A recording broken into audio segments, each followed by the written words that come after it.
wonderfully performed with the topic of cleanliness.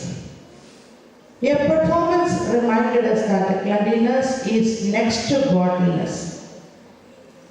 Keeping our classroom, school, our home, surroundings.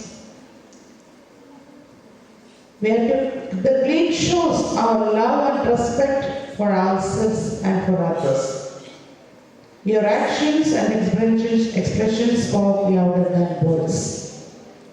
At home or in the classroom or you are on the road, we have to love and respect the place. Then, the second week class, I congratulate second week students for presenting the beautiful assembly on the theme, Good Manners.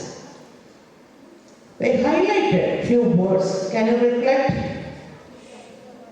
What are the good manners?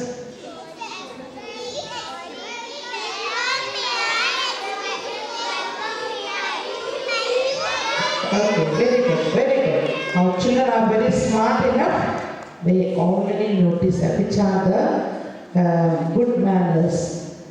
So, your message is about saying please, sorry, thank you, respecting elders, respecting teachers, and being kind to one another touched our hearts.